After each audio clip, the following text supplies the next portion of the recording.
कभी सोचा है हमारे चारों ओर की ये जो दुनिया है, हर इमारत, हर पुल, हर सड़क, ये सिर्फ कंक्रीट और स्टील के ढांचे नहीं है। नहीं, ये असल में इंसानी सोच और रचनात्मकता की कहानियां हैं। आज हम इन्हीं बिल्डिंग ब्लॉक्स के पीछे छिपी हुई शानदार इंजीनियरिंग और कला को थोड़ा और करीब से जानेंगे। तो चलिए, एक ऐसी चीज से शुरुआत करते हैं जिस पर शायद यकीन करना थोड़ा मुश्किल हो। ये जो पुल दिख रहा है, ये बनाया नहीं गया है, इसे उगाया गया है। हाँ, बिल्कुल सही सुना। ये रबर के पेड़ों की जिंदा जड़ों से बना है, जो हमारे कंस्ट्रक्शन के आइडिया को ही एक तरह से चैलेंज करता है। ये देखिए मेघालय में वार खासी जनजातियों की इस अद्भुत कला को। ये लोग कुदरत के साथ मिलकर ऐसे जीते जागते पुल तैयार करते हैं, जो वक्त के साथ और भी ज्यादा मजबूत होते जाते हैं। ये सिर्फ इंजीनियरिंग नहीं है, बल्कि ये प्रकृति और इंसान के बीच एक बहुत ही खूबसूरत साझेदारी है। तो सवाल ये है कि आखिर ये कमाल होता कैसे है? ये सब्र और प्रकृति की गहरी समझ का नतीजा है। सबसे पहले सुपारी के पेड़ का एक खोखला तना लिया जाता है और उसे नदी के एक किनारे से दूसरे किनारे तक एक गाइड की तरह रखा जाता है। फिर रबर के पेड़ की लचीली जड़ों को धीरे धीरे इस तने के अंदर से गाइड किया जाता है, और समय के साथ ये जड़ें दूसरे किनारे पर पहुंचकर जमीन में अपनी पकड़ बना लेती हैं, और बस तैयार हो जाता है एक जिंदा, सांस लेता हुआ मजबूत पुल। प्रकृति के साथ ये साझेदारी तो सच में कमाल है, लेकिन हमेशा ऐसा हो पाए ये तो मुमकिन नहीं है। तो सोचिए, जब हमें खुद कुछ बनाना हो, खासकर रहने के लिए एक महफूज जगह, तो हमारी सबसे पहली जरूरत क्या होते है?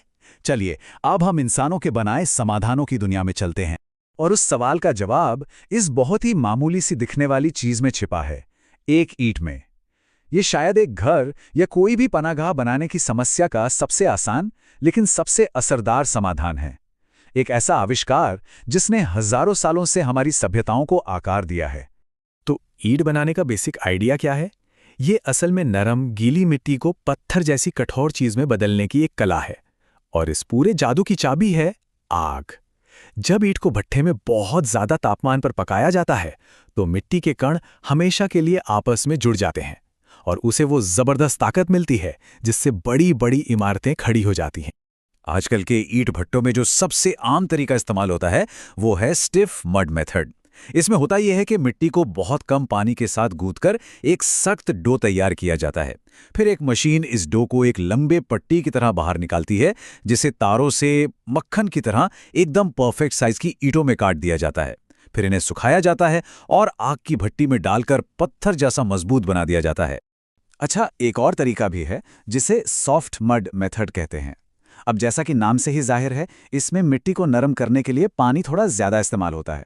इस गीले मिक्सचर को सांचों में डालकर ईंटों को शेप दिया जाता है।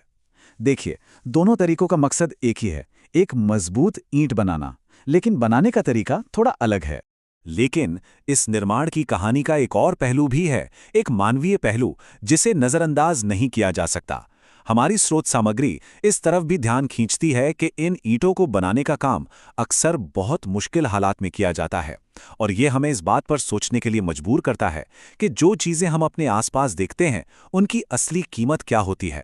जाहिर है, कोई भी इमारत सिर्फ ईंटों का ढेर तो नहीं होती। ये एक बहुत ही कॉम्प्लेक्स स्ट्रक्चर है, जिसके लिए कई अलग अलग तरह के मटेरियल्स और एक्सपर्ट लोगों की जरूरत होती है। चलिए देखते हैं कि इसमें और क्या क्या लगता है।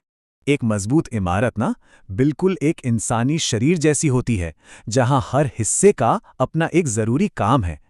कंक्रीट और स्टील की छड़ें मिलकर इसका कंकाल बनाती हैं। पानी और बिजली के पाइप और तारें इसकी नसें हैं, और पेंट इसके स्किन की तरह है, जो इसे बाहर की दुनिया से बचाती है। और इन सभी चीजों को एक साथ जोड़ने के लिए हुनरमंद लोगों की एक पूरी फौज लगती है। Electrician, plumber, painter, designer. सोचिए, इन सबके हुनर के बिना कोई भी इमारत सिर्फ एक खाली ढांचा बनकर रह जाएगी। तो ठीक है, हमने रहने की जगह यानी आश्रय की समस्या को तो सुलझा लिया। अब आते हैं अगली बड़ी चुनौती पर, लोगों और जगहों को आपस में जोड़ा कैसे जाए। हम नदियों, गहरी घाटियों और सड़कों जैसी रुकावटों को कैसे पार करते हैं? देखिए, शुरुआत में तो इंसानों ने वही इस्तेमाल किया जो उन्हें अपने आसपास मिला, जैसे नदी में गिरा हुआ कोई पेड़ का तना, कुछ बांस के खंभे, या फिर पत्थरों की एक लाइन। ये पुल बनाने के सबसे पहले और सबसे सीधे साधे तरीके थे। लेकिन जैसे जैसे हमारी दुनिया बढ़ी और ज्यादा कॉम्प्लेक्स होती गई, वैसे वैसे हमारे पुल भी बेहतर होते गए। तो चलिए इंजीनियरिंग के इन शानदार चमत्कारों की दुनिया में एक डुबकी लगाते हैं। जरा इन दो तस्वीरों को देखिए। एक तरफ एक नाले पर पड़ा हुआ बस एक लकड़ी का लट्ठा है और दूसरी तरफ एक प्रॉपर इंजीनियर्ड बीम ब्रिज। ये फर्क साफ दिखाता है कि कैसे हमने सिर्फ प्रकृति की नकल करने से शुरुआत की और फिर उसके नियमों को समझकर बड़ी और बेहतर चीजें बनाना सीखा। ये है बीम ब्रिज। इसे हम पुलों का दादा परदादा कह सकते हैं। ये सबसे पुराना और सबसे सिंपल डिजाइन है। बस एक सीधा बीम जिसे दोनों तरफ से पिलर या खंबे सपोर्ट करते हैं। डिजाइन भले ही सिंपल हो, लेकिन ये काम करता है। ये हमें हर जगह दिख जाएगा, छोटे नालों से लेकर बड़े बड़े हाईवे तक। फिर आता है शानदार आर्च ब्रिज। इसका ये जो घुमावदार शेप है ना, ये सिर्फ खूबसूरती के लिए नहीं है, ये प्योर जीनियस है। ये पुल के वजन को बाहर और नीचे की तरफ धकेलता है, किनारों पर बने मजबूत बेस पर, जिन्हें अबटमेंट्स कहते हैं। और यही वजह है कि हजारों साल पुराने रोमन पुल आज भी इतने मजबूती से खड़े हैं। कैंटिलीवर ब्रिज को समझना एक बैलेंसिंग एक्ट की तरह है। इसमें दो बीम होते हैं जो अपने अपने खंभों से बाहर की ओर निकले होते हैं और बीच में आके जुड़ जाते हैं। कोलकाता का मशहूर हावड़ा ब्रिज इसका एक जबरदस्त उदाहरण है, जो बिना किसी सहारे के नदी के ऊपर शान से खड़ा है। और फिर आते हैं इंजीनियरिंग के शहंशाह सस्पेंशन ब्रिज। इन्हें बहुत लंबी दूरियों को पाटने के लिए बनाया गया है। सोचकर देखिए, पूरी की पूरी सड़क मोटी स्टील की रस्सियों से हवा में लटकी हुई है और इन रस्सियों को विशाल टावरों ने संभाल रखा है। ये डिजाइन इन्हें अविश्वसनीय रूप से लंबा और साथ ही लचीला भी बनाता है। तो असल में इन सब डिजाइन्स में फर्क क्या है? सारा खेल फिजिक्स का है। बीम ब्रिज झुकने वाले फोर्स का सामना करता है। आर्च ब्रिज संपीड़न यानी दबाव की ताकत का इस्तेमाल करता है। कैंटिलीवर तनाव और संपीड़न के बीच एक बैलेंस बनाता है। और सस्पेंशन ब्रिज वो तो पूरी तरह से तनाव यानी खिंचाव की शक्ति पर टिका होता है। हर डिजाइन एक अलग प्रॉब्लम का एक अलग जीनियस सॉल्यूशन है। और हाँ, पुलों की दुनिया यहीं खत्म नहीं होती। मूवेबल ब्रिजेस भी होते हैं जो जहाजों के लिए रास्ता बनाने के लिए खुल जाते हैं, और कुछ अनोखे पुल भी, जैसे कि बांस या रस्सी से बने हुए, जो स्थानीय जरूरतों और चीजों के हिसाब से बनाए जाते हैं।